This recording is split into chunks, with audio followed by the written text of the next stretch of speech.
നമസ്കാരം, ന്യൂസ് 24 ന്യൂസിലേക്ക് സ്വാഗതം. ഇന്നത്തെ പ്രധാന വാർത്തകൾ. 4 വയസ്സുകാരിയെ പുഴയിലെറിഞ്ഞ് കൊലപ്പെടുത്തിയ സംഭവത്തിൽ അമ്മ സന്ധ്യക്കെതിരെ കൊലക്കുറ്റം ചുമത്തി. കുട്ടിയുടെ മൃതദേഹത്തിൽ ബാഹ്യപരിക്കുകളില്ലെന്ന റിപ്പോർട്ട്. സന്ധ്യ മുൻപ് മകളെ കൊല്ലാൻ ശ്രമിച്ചിട്ടുണ്ടെന്ന് ബന്ധുക്കൾ.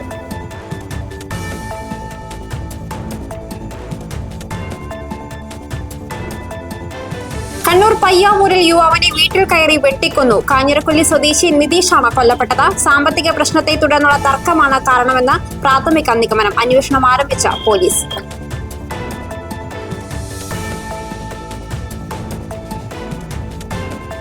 സംസ്ഥാനത്ത് കനത്ത മഴ. 4 ജില്ലകളിൽ റെഡ് അലർട്ട് പ്രഖ്യാപിച്ചു. കനത്ത മഴയിൽ കോഴിക്കോട്, കണ്ണൂർ ജില്ലകളിൽ വ്യാപക നാശനഷ്ടം. കോഴിക്കോട് തോണി മറഞ്ഞ് ഒരു മത്സ്യത്തൊഴിലാളി മരിച്ചു. കനത്ത ജാഗ്രത വേണമെന്ന് കാലാവസ്ഥാ നിരീക്ഷണ കേന്ദ്രം.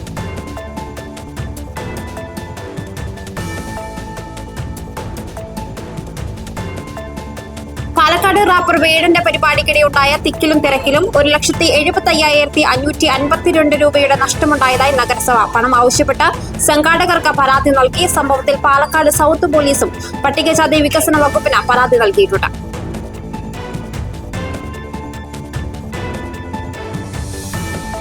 ആശാവർക്കർമാരുടെ സമരം 100ാം ദിവസത്തിലേക്ക്. രാപ്പകൽ സമരയാത്ര 16ാം ദിവസത്തിലേക്ക് കടന്നു. സർക്കാരിന്റെ 4ാം വാർഷികം പൂർത്തിയാക്കുന്ന ആഘോഷ ദിനത്തിലാണ് സമരത്തിലെ 100ാം ദിവസത്തിലേക്ക് കടക്കുന്നത്. പ്രതീക്ഷ കൈവിടാതെ ആശാപ്രവർത്തകർ.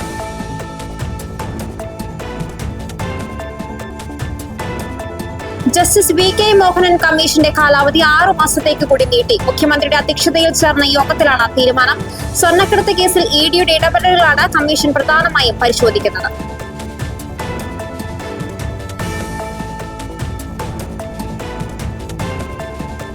മലപ്പുറം കോരിയാട് ദേശീയപാത ഇടിഞ്ഞു വീണതിൽ 3 വിദഗ്ധ സമിതിയെ നിയോഗിച്ച ദേശീയപാത അതോറിറ്റി. സംഘം നാളെ സ്ഥലം സന്ദർശിക്കും.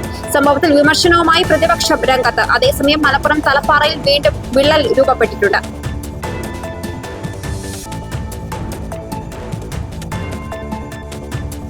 ഇതോടുകൂടി വാർത്താ ബുള്ളറ്റിൻ ഇവിടെ സമാപിക്കുന്നു. നമസ്കാരം.